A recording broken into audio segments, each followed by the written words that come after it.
Football fans, wouldn't it be exciting to have the highly anticipated once in 4 years World Cup hosted here in this region? Now, no worries about spending on hefty flight tickets or having to spend hours travelling across the world just to catch your favourite team compete for the coveted trophy. Social media has been abuzz with frenzied discussions on the feasibility of an Asean World Cup after Thai Prime Minister Prayut Chan-o-cha announced on Sunday that Southeast Asian countries will jointly bid to host the World Cup in 2034. Now, he made the declaration after meetings between leaders at the ASEAN Summit in Bangkok. An ASEAN World Cup will be a boost to the region on numerous fronts, but a number of issues need to be addressed before a realistic proposal can be put forward. Now, to tell us more, I have with me Correspondent David Lee. Welcome, David. Hi, Harindo. So, David, how likely is this idea of having an ASEAN World Cup?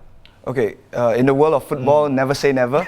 Yep. You know, the last World Cup and the one before it, the next World Cup rather, were awarded to Russia and Qatar. Yep. Both countries have never hosted a World Cup before. And next year's European Championship will be co-hosted by 12 countries. So it is not a stretch to say that, you know, novelty appeals to FIFA. So it's entirely possible that ASEAN may host the World Cup one day, whether it's 2034 or beyond, if it manages to convince FIFA with a sound bid. But of course, an ASEAN bid for 2034, I think, will surely meet with stiff competition from China and Australia. And of course, you know, David, because it is going to be co-hosted by the different countries in the ASEAN region, right? How would this work, you know, seeing that it's a collective effort for all the countries? Logistical-wise, is it going to be difficult and all that? Right. First of all, I think it will take a lot of political will and teamwork to make this happen, because right now in ASEAN there are 10 member countries.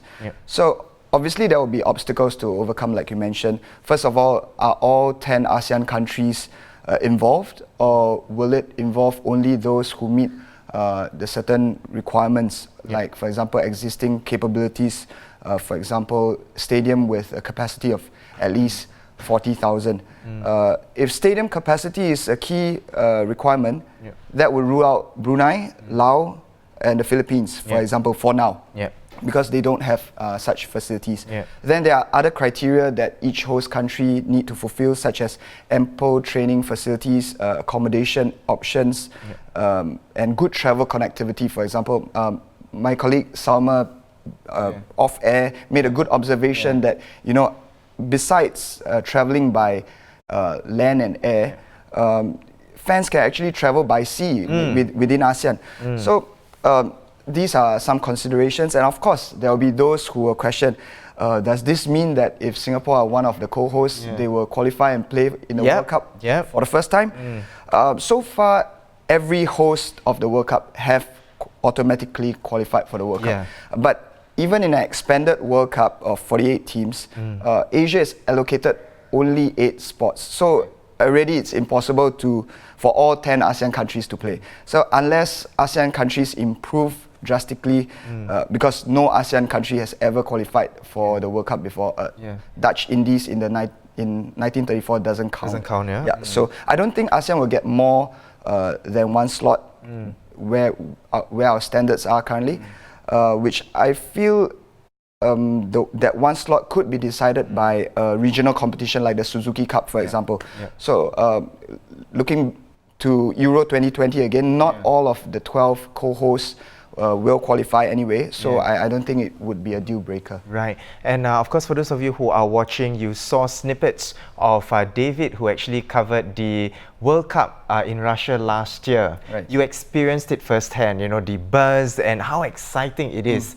And you've of course mentioned about the challenges as well. That said, you know, having experienced firsthand the World Cup fever, you know, do you think, you know, with these challenges, it is then worth it to host the World Cup? Right, if you look at the example of Russia and how misunderstood the country was before the World Cup, and what it showed to the world, what it's really all about, the beauty and the charm and all that, I think it's worth it. Hosting the World Cup would raise ASEAN's global standing and create a true sense of community within the region.